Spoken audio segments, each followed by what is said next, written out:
샬롬. 자, 사랑하는 우리 옥토교회 성도 여러분, 자, 하나님의 나라는 어때요? 보여지는 이곳에, 보여지는 저곳에 있는 것이 아니라 우리의 마음 안에 있습니다. 여러분이 지금 있는 그 자리에 말씀을 붙잡고 내 안에 주님을 나의 구주로 고백하는 그 자리가 하나님의 나라인 줄 믿습니다.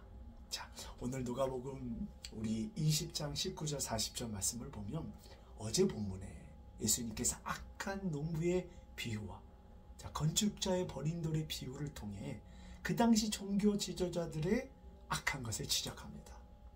자, 악한 것이 드러나면 여러분 어떻게 하면 돼요? 회개하고 주님께 돌아서면 됩니다. 그런데 오늘 본문을 보니까 그 악한 것이 드러났을 때 그들은 회개할 줄 모르고 끊임없이 예수를 붙잡으려고 하고 예수를 해코지 하려고 합니다. 그래서 오늘 본문에 자기들을 가르쳐 말씀하신 줄 알고 예수를 잡고자 해요. 자, 사순절 5번째 주일을 보내고 있습니다. 여러분, 여러분이 악하고 죄악되고 하나님이 기뻐하지 않은 모습이 있다면 끊어내십시오. 회개하십시오. 돌아설 때에 하나님의 나라가 될 것을 믿습니다. 자, 그러면서 마태복음, 누가복음에 동일하게 등장했던 세금을 바치는 문제, 그리고 부활에 대한 오늘 본문의 문제가 등장합니다. 세금을 바치는 문제는, 자, 세금을 드릴 때 가이사에게 드리는 게 맞습니까? 드리지 않는 것이 맞습니까? 그때 예수님께서 정확한 바른 질서를 보여줘요.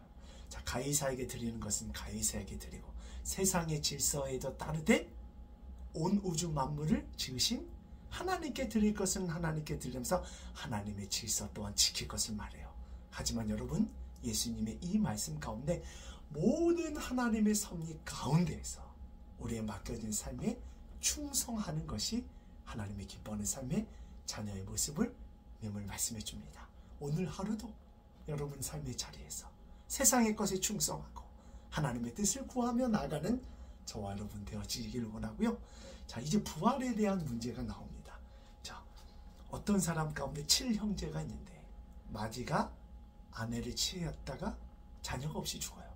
그런데 첫째, 둘째, 셋째, 7째까지 다 그렇게 첫째 형수를 아내로 얻는데 나중에 부활했을 때 누구의 아내가 될 것인가? 자, 여러분, 이것은 철저히 세상적인 가치관의 접근 방법이에요. 그래서 34절에 예수께서 이르시되 이 세상의 자녀들은 장가도 가고 시집을 가되 하나님이 저 하늘의 가치관으로 말씀하십니다. 저 세상감이 죽은 자 가운데서 부활함을 얻기에 합당히 여김을 받은 자들은 장가가고 시집가는 일이 없더라. 하나님 나라 가운데는 이 세상의 가치관으로 평가할 수 없는 것이 하나님의 나라예요.